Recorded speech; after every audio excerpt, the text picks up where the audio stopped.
My friends, I need you to stop what you're doing right now because something major just happened at the Social Security Administration that could directly affect your monthly check. And I mean starting today. I'm talking about a brand new SSA rule that took effect this morning. And whether you're collecting retirement benefits, SSI, SSDI, or you're planning to file soon, this change is going to touch your life in ways you might not expect. Now, I know how it feels when the government announces these updates. You're sitting there at your kitchen table, maybe with your morning coffee, reading through confusing letters from Social Security, trying to figure out what it all means for your bottom line. You've worked hard your entire life. You've paid into this system for decades, and you deserve to understand exactly what's happening with your money. That's why I'm here today, to walk you through this new rule step by step in plain English, just like we're old friends sitting across from each other. No government jargon, no confusing legal talk, just honest information you can use right away. This isn't just another minor policy tweak that doesn't affect anyone. This is a fundamental change in how Social Security processes certain claims, how they calculate specific benefits, and how they communicate with you about your payments. So let's dig in together, because knowledge is power, and understanding this rule could mean the difference between leaving money on the table and getting every single dollar you're entitled to. Now, let me tell you exactly what this new SSA rule is all about, because the details matter here. Starting today in 2026, the Social Security Administration has implemented what they're calling an updated earnings verification and benefit calculation protocol. What does that actually mean for you and me? Well, it means that Social Security is changing how they verify your work history, how they count certain types of income, and most importantly, how quickly they process adjustments to your monthly benefit amount. This affects everyone, but it's going to have the biggest impact on folks who are working while collecting benefits, people who have income from pensions or other retirement accounts, and anyone who's been dealing with overpayments or underpayments from Social Security. Let me paint you a picture of how this works in real life. Imagine you're 72 years old, you've been collecting your Social Security retirement benefit of about $2,000 a month, and you decided to take a part-time job at the local hardware store to supplement your income. Under the old system, Social Security would verify your earnings maybe once a year, sometimes taking months to update their records, and if you accidentally earned too much, you might not find out until the following year when they'd send you a letter saying you owe them money back. That's been a nightmare for so many seniors I know. But here's where this new rule changes everything. And believe me, this is important. Under the new system that started today, Social Security is moving to what they call real-time income verification. They're now connected directly to the IRS database and to employer reporting systems, which means they can see your earnings as they happen, not months later.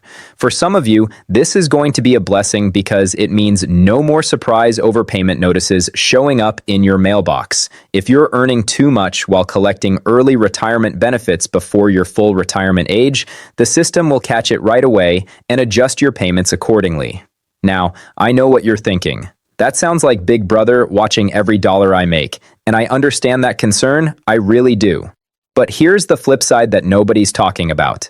This also means that if you've been underpaid, if Social Security has been giving you less than you deserve because of an error in their system, they're going to catch that faster too. And that means back payments coming your way sooner rather than later. Let me break down the specific numbers here, because I know that's what really matters to you. If you're under your full retirement age, which is 67 for most people watching this, you've always had that earnings limit. For 2026, that limit is $23,640 for the year. That's about $1,970 a month. If you earn more than that, Social Security reduces your benefit by $1 for every $2 you earn above the limit. Now, under the old system, you might work all year, earn, let's say, $30,000, not realize you've gone over the limit by about $6,400, and then next year, Social Security sends you a letter saying you owe them $3,200 back. That's half of what you went over, and it's a punch in the gut when you weren't expecting it. With this new rule taking effect today, Social Security's computers are watching those earnings in real time. When you hit that limit, they automatically start reducing your monthly check. So instead of getting a full benefit all year and then owing money back, your benefit adjusts month by month as you earn. Now here's something really important that a lot of folks don't realize, and this new rule makes it even more critical to understand. Once you reach your full retirement age, that earnings limit disappears completely. You can earn $1 million a year if you want, and Social Security won't reduce your benefit by a single penny. But in the year you reach your full retirement age, there's a different higher limit that applies just for the months before you hit that birthday. For 2026, that higher limit is $62,160 for the year. If you're in that special year, you lose $1 in benefits for every $3 you earn above that limit, not $1 for every 2. And again, the new system is tracking this automatically. The SSA computers know your birth date, they know when you hit full retirement age, and they're adjusting everything on the fly. But the new rule goes even deeper than just earnings limits, and this is where it gets really interesting for many of you. Social Security is also changing how they handle what they call windfall elimination provision cases and government pension offset situations. Now, if you've worked for a federal, state, or local government job where you didn't pay into Social Security, or if you're receiving a pension from work that wasn't covered by Social Security, you might have been subject to WEP or GPO reductions. These are complicated formulas that reduce your Social Security benefit because you're also getting this other pension. What the new rule does is require Social Security to verify these pension amounts more accurately and more frequently. In the past, you might tell Social Security you're getting a pension of $1,000 a month, and they'd use that figure for years without checking. Now they're verifying with pension administrators directly, and if your pension went up because of a cost of living increase, or if it went down for any reason, Social Security will know and will adjust your benefit accordingly. Let me give you a real example of how this could affect someone. Say you're a retired teacher named Margaret, and you taught in a state where teachers didn't pay into Social Security, so you get a teacher's pension of $1,800 a month. You also worked other jobs over the years where you did pay into Social Security, so you qualified for a small Social Security benefit of about $500 a month.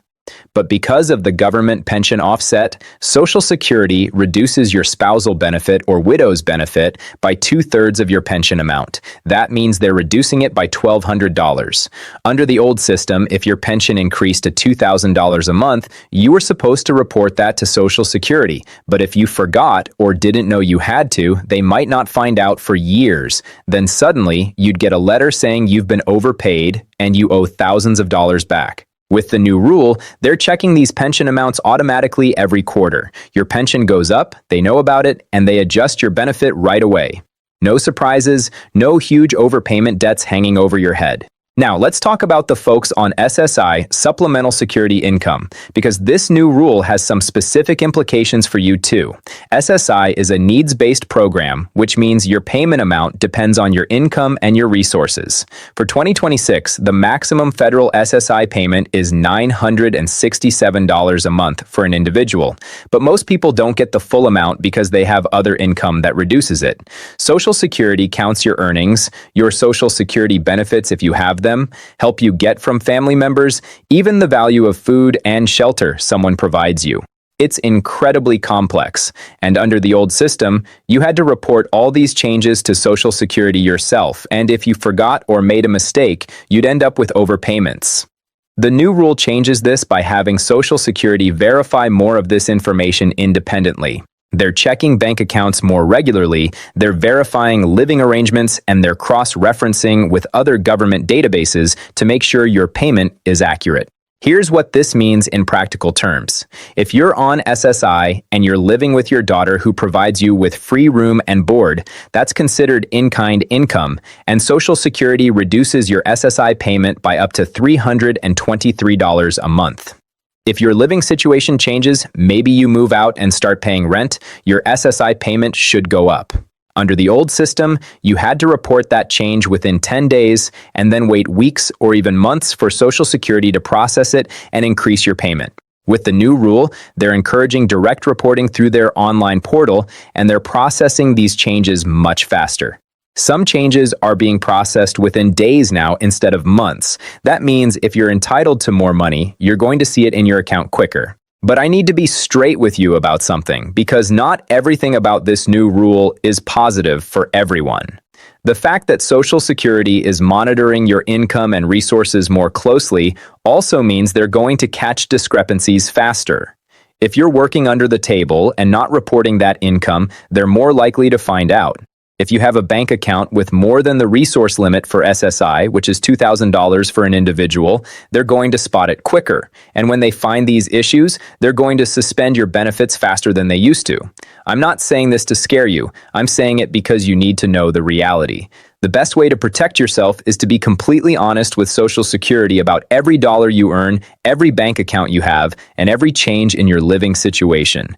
Keep records of everything. If you report a change to Social Security on the phone, write down the date, the time, and the name of the person you spoke with. If you report it online, take a screenshot. Cover yourself, because if there's ever a dispute about whether you reported something, you want proof. Now, let's talk about what this means for disability beneficiaries on SSDI, because there are some specific changes here too. If you're receiving Social Security disability insurance, you probably know about the trial work period, where you can test your ability to work while still receiving benefits. In 2026, if you earn more than $1,050 in a month, that month counts as one of your 9 trial work months. After you use up those 9 months, you enter what's called the extended period of eligibility, where you can still get benefits for any month you earn under what they call substantial gainful activity, which is $1,620 a month in 2026. The new rule affects how Social Security tracks these earnings and these periods. They're monitoring your work activity more closely and more quickly, which means if you're doing a trial work period, they'll know sooner if you've used up those 9 months. The advantage is that if you stop working and your earnings drop below substantial gainful activity, they'll reinstate your benefits faster. The disadvantage is that if you're not keeping track of your earnings carefully, you might lose benefits sooner than you expected. Let me also address something that's causing confusion out there about this new rule and taxes. Some folks are worried that because Social Security is sharing more information with the IRS, it's going to affect their tax bill. Here's the truth. Social Security benefits have always been reported to the IRS. That hasn't changed. What determines whether you pay taxes on your Social Security is your combined income, which is your adjusted gross income plus non-taxable interest plus half of your Social Security benefits. If that combined income is between $25,000 and $34,000 for an individual, or between $32,000 and $44,000 for a married couple filing jointly, you may have to pay income tax on up to 50% of your benefits. If your combined income is higher than those amounts, up to 85% of your benefits may be taxable. The new SSA rule doesn't change any of that. What it does mean is that if Social Security is catching your earnings or other income more accurately, and they're adjusting your benefits accordingly, your tax situation might be more accurate too. You might not have those surprise tax bills at the end of the year because your income was reported correctly all along. So what should you be doing right now to make sure this new rule works in your favor? First, if you haven't already, create a My Social Security account online at ssa.gov. This is where you can check your benefit amount, see your payment history, and report changes to Social Security quickly. With the new rule emphasizing faster communication, having that online account is more important than ever.